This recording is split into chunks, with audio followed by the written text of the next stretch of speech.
छात्रों नमस्कार। NCERT physics कक्षा 12वीं में आपका स्वागत है। आज का हमारा टॉपिक है आवेश उत्पत्ति का इलेक्ट्रॉनिक सिद्धांत। इसके पहले हम लोगों ने पढ़ा हुआ है घर्षण विद्युत के बारे में और धन तथा ऋण आवेश यानी कि प्लस माइनस चार्ज के बारे में भी पढ़ चुके हैं।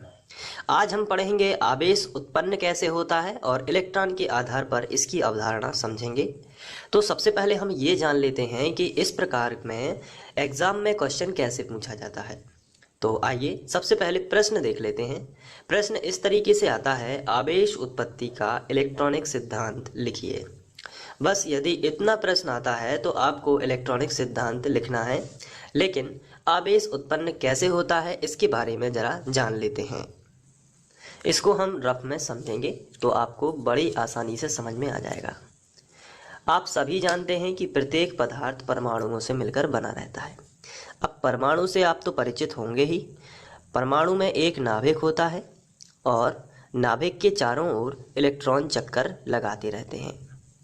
अगर जितने यहाँ पर नाभिक में न्यूट्रॉन और प्रोटॉन होते हैं और यहाँ पर इलेक्ट्रॉन चक्कर लगाते रहते हैं।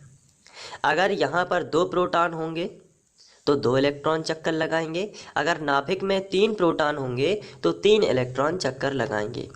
कहने का मतलब ये है कि जितने इलेक्ट्रॉन बाहर चक्कर लगाएंगे उतने ही प्रोटॉन इसके नाभिक में होंगे, यानी कि इलेक्ट्रॉनों की संख्या प्रोटॉन की संख्या के बराबर होती है।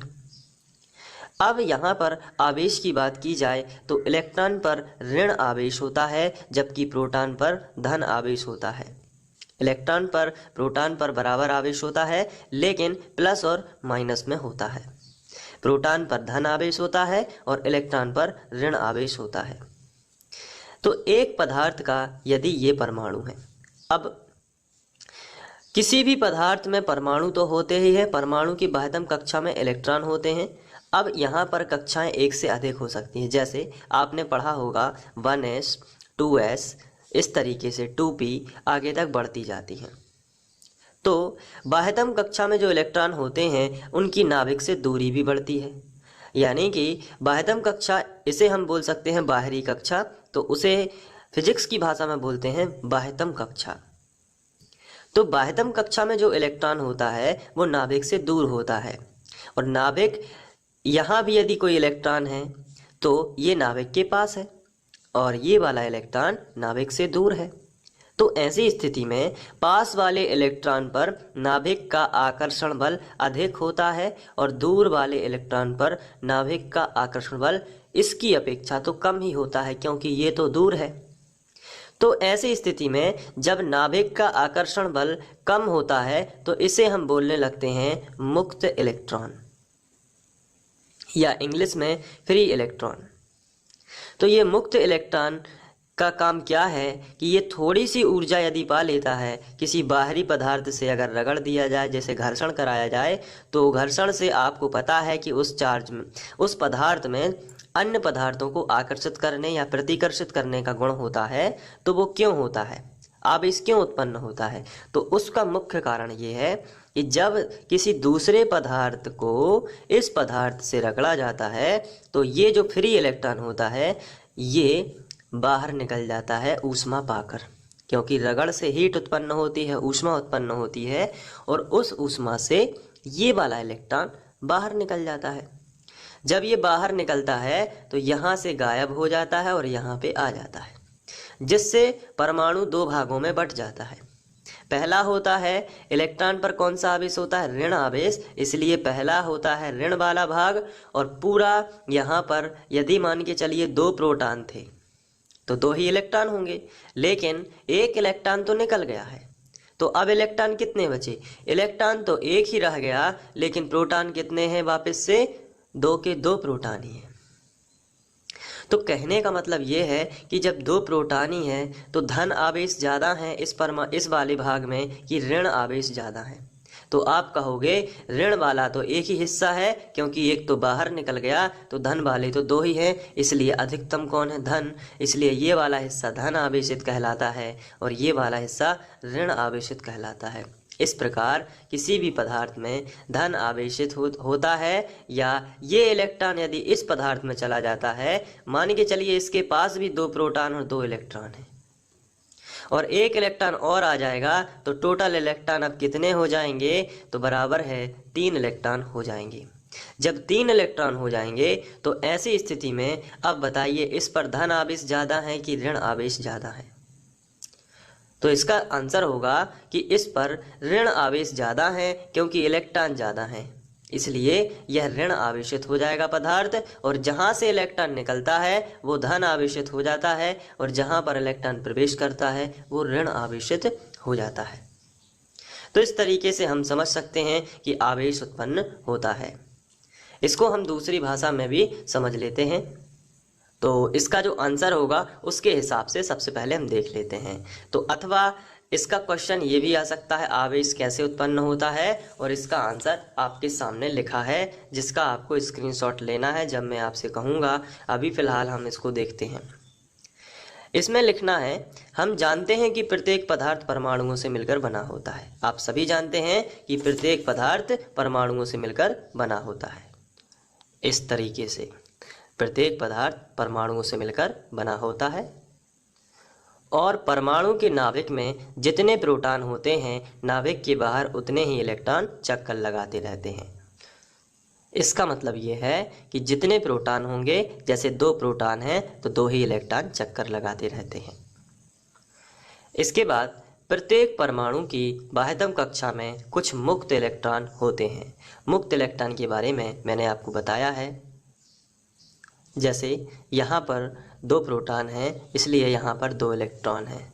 केवल समझने के लिए, अब ये जो इलेक्ट्रॉन है ये नाभिक के पास है और ये वाला इलेक्ट्रॉन नाभिक से दूर है। तो पास वाला इलेक्ट्रॉन को नाभिक अपनी ओर खींचे रहता है और ये चक्कर लगाता रहता है, जबकि दूर वाला इलेक्ट्रॉन उतने फोर्स से नहीं खींच पाता क्योंकि ये दूर है, इसलिए इस पर कम आकर्षण बल होता है, जिससे ये कभी भी बाहरी पदार्थ द्वारा ऊर्जा पाकर ये बाहर निकल सकता है। तो ऐसे इलेक्ट्रॉन फ्री इलेक्ट्रॉन या मुक्त इलेक्ट्रॉन कहे जाते हैं। ऐसे इलेक्ट्रॉन क्या कहे जाते हैं? मुक्त इलेक्ट्रॉन कहे जाते हैं। तो बाह्यतम कक्षा में कुछ मुक्त इलेक्ट्रॉन होते हैं जिन पर नाभिक का स्थिर विद्युत आकर्षण बल कम होता है, वही बात लिखी है, और ये छोटी सी मात्रा में ऊर्जा पाकर बाहर निकल जाते हैं। फिर से वही बात कि ऊर्जा पाकर ये कहाँ निकल जाते हैं? बाहर निकल जाते हैं। जब 2 पदार्थों को आपस में रगड़ा जाता है, यानी कि 2 पदार्थ आपस में घर्षण कराई जाती है, तो ऊर्जा उत्पन्न होती है। तो ऊर्जा उत्पन्न होती है और जिस पदार्थ में ज़्यादा मुक्त इलेक्ट्रॉन होते हैं, ऊर्जा पाकर दूसरे पदार्थ में चले जाते हैं। तो हम इसको यहाँ से समझ सकते हैं कि यहाँ से मान के चलिए ये कोई नाभिक है और इसमें पहली कक्षा और दूसरी कक्षा हमने बनाई। मान के चलिए 4 प्रोटॉन हैं। पहली कक्षा में 2 इलेक्ट्रॉन होंगे और अगली कक्षा में 2 इलेक्ट्रॉन और होंगे, क्योंकि 4 प्रोटॉन हैं तो 4 ही क्या होने चाहिए? इलेक्ट्रॉन। ये हो जाते हैं। अब मान के चलिए ये वाली कक्षा नाभिक से दूर है। नाभिक से दूर है तो ये वाला इलेक्ट्रॉन भी नाभिक से दूर है, और ऐसी स्थिति में ये जो इलेक्ट्रॉन है ये मुक्त इलेक्ट्रॉन कहा जाएगा। मुक्त इलेक्ट्रॉन है तो ये बाहरी पदार्थ से या बाहरी कोई चीज़ से थोड़ी सी भी ऊर्जा मिलेगी तो ये बाहर निकल जाएगा। तो जब 2 पदार्थों को आपस में रगड़ा जाता है तो क्या उत्पन्न होती है? ऊर्जा उत्पन्न होती है। जब 2 पदार्थों को आपस में रगड़ेंगे तो ऊर्जा उत्पन्न होगी। ऊर्जा उत्पन्न होगी तो ये वाला इलेक्ट्रॉन बाहर चला जाएगा। तो यहीं पे यही बात लिखी हुई है कि जब 2 पदार्थों को आपस में रगड़ा जाता है तो ऊर्जा उत्पन्न होती है, और जिस पदार्थ में ज़्यादा मुक्त इलेक्ट्रॉन होते हैं ऊर्जा पाकर दूसरे पदार्थ में चले जाते हैं। कहने का मतलब ये है कि मान के चलिए एक प्रकार का पदार्थ है जिसमें 2 मुक्त इलेक्ट्रॉन हैं। एक प्रकार का और पदार्थ है जिसमें तीसरी कक्षा में अगर बात करें, यहाँ पे 2 ही कक्षा थी, यहाँ तीसरी कक्षा में 1 इलेक्ट्रॉन है और यहाँ पर एक और इलेक्ट्रॉन है और यहाँ पर एक और इलेक्ट्रॉन है। तो तीसरी कक्षा में जो इलेक्ट्रॉन है वो कैसे हैं? वो ज़्यादा दूर है नाभिक के, तो ज़्यादा मुक्त कौन हुए? ये वाले इलेक्ट्रॉन इसके मुकाबले। तो फिर ये इसमें नहीं जाएंगे, ये वाले इलेक्ट्रॉन इसमें चले जाएंगे, जहाँ से इलेक्ट्रॉन निकलेंगे उस पे प्रोटॉन का वर्चस्व हो जाएगा, यानी प्रोटॉन का अधिकार ज़्यादा हो जाएगा, क्योंकि इलेक्ट्रॉन निकलने से बाकी शेष इलेक्ट्रॉन तो होंगे अंदर की कक्षाओं में, लेकिन प्रोटॉनों की संख्या उनके मुकाबले ज़्यादा होगी, क्योंकि प्रोटॉन कहीं नहीं गए हैं। प्रारंभ में होता क्या है कि जितने प्रोटॉन होते हैं उतने ही इलेक्ट्रॉन होते हैं, लेकिन जैसे ही ऊर्जा पाकर इलेक्ट्रॉन बाहर निकलते हैं तो प्रोटॉन तो बाहर निकलते नहीं हैं, इसलिए प्रोटॉन का अधिकार हो जाता है और प्रोटॉन पर धन आवेश होता है, इसलिए पूरा वो भाग जो होता है वो धन आवेशित हो जाता है। बाकी इलेक्ट्रॉन पूरा ऋण आवेशित होता है, या जिस भी पदार्थ पर पहुंचता है उसे ऋण आवेशित कर देता है। तो यही बात इसमें लिखी हुई है, बहुत ही सिंपल सा आंसर है। तो यहाँ पे लिखा है ऊर्जा पाकर दूसरे पदार्थ में चले जाते हैं और इस प्रकार जिस पदार्थ में इलेक्ट्रॉन निकलते हैं उस पर इलेक्ट्रॉन की कमी होने से धन आवेश आता है। तो वही बात लिखी है कि जिस पदार्थ से इलेक्ट्रॉन निकलने लगते हैं वहाँ पे इलेक्ट्रॉन की क्या हो जाती है, कमी हो जाती है, और उस पर इलेक्ट्रॉन की कमी होने से धन आवेश आ जाता है, जो कि मैंने अभी आपको बताया है। तथा जिस पदार्थ पर इलेक्ट्रॉन आते हैं, यानी कि वो इलेक्ट्रॉन जिस पर चले जाते हैं उस पर ऋणात्मक आवेश उत्पन्न हो जाता है। क्यों हो जाता है? क्योंकि उस पर इलेक्ट्रॉन की अधिकता हो जाती है, इसलिए जहां भी इलेक्ट्रॉन ज़्यादा होंगे यानी कि ऋण आवेश ज़्यादा हो जाएगा तो इलेक्ट्रॉन की अधिकता से वहां पर ऋण आवेश उत्पन्न हो जाता है। अतः आवेश उत्पत्ति के लिए मुक्त इलेक्ट्रॉन जिम्मेदार हैं। तो इस तरीके से चार्ज बनता है। तो अब आपको लेना है इसका स्क्रीनशॉट और यही आंसर आपको लिख के आना है।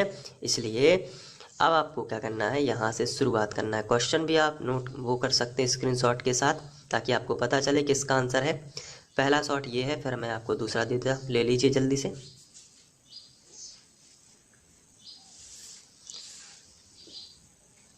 इसके बाद ये है,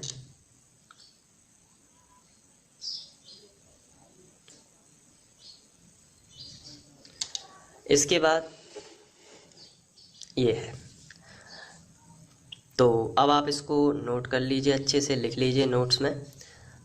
और घर्षण विद्युत अभी हम पढ़ चुके हैं, और धन और ऋणावेश। जिन बच्चों ने नहीं देखे हैं तो वो चैनल की प्लेलिस्ट पर जाकर वहाँ से देख सकते हैं।